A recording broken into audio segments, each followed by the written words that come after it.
What happens when a leader refuses to steal and serve foreign interests?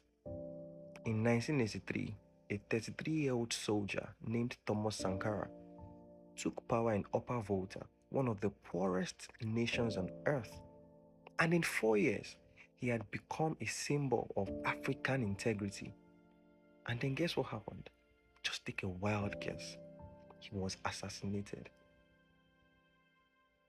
Before Sankara, Upper Volta was textbook neo-colonialism at play.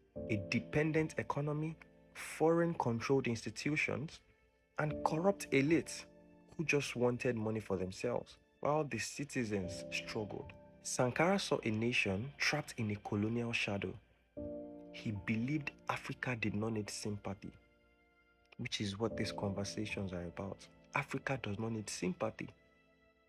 Africa needs courage.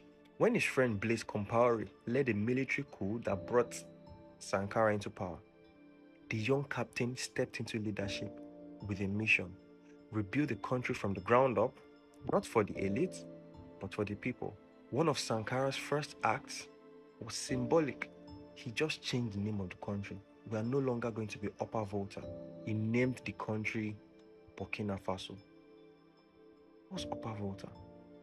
Burkina Faso means the land of upright people. And for a while, they were upright. Because he was in power. He cut government luxury. He made the officials drive locally made Renaults and Toyotas. He reduced his own salary. If you are going to lead, you start from the front. This wasn't politics. This was discipline. That is one of the first things he did. And it's one of the crucial things any government can have. Sankara launched one of the most ambitious social reforms in modern African history. For agriculture, he pushed food self-sufficiency. And within 4 years, Burkina Faso nearly doubled its wheat production. You keep depending on foreign productions for you to live. It will never be sustainable. For health, he vaccinated over 2 million children. For women's rights, he outlawed forced marriages and criminalized female genital mutilation. Why was that ever done in the first place? He promoted women to leadership positions and encouraged them to join the army. For just the environment, he launched a national tree planting campaign. Just normal things. Every reform sent a message. Africa can build itself, Africa can feed itself, and Africa can free itself. So it was Sankara versus the world, man. Sankara's boldness made him a hero in Africa. The foreign interests did not like it. He became a threat to others. He refused to stay silent on global issues. At an OU summit, he declared, "Debt is a new form of slavery. If we pay, we will die. If we do not pay, they will not die." And this caught the attention of global governments. Regional governments started becoming uncomfortable. And inside his own government, think about it.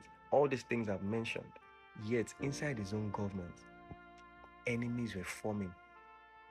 Worst of all, his best friend. So on October 15, 1987, Sankara walked into a meeting with top officials and he never came out.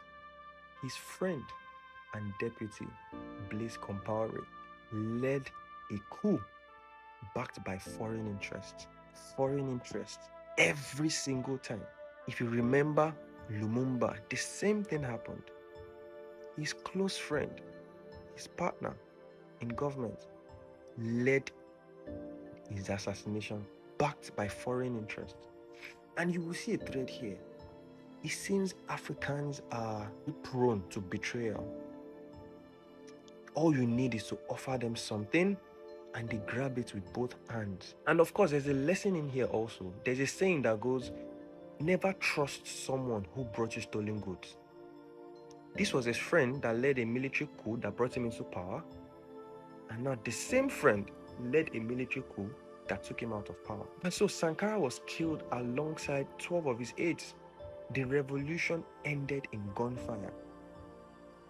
But his ideas did not die, of course not, because we're still talking about him today. Thomas Sankara ruled for just 4 years, but he left a blueprint for Africa. He believed Africa deserved dignity and that it was possible. But the leaders we have today,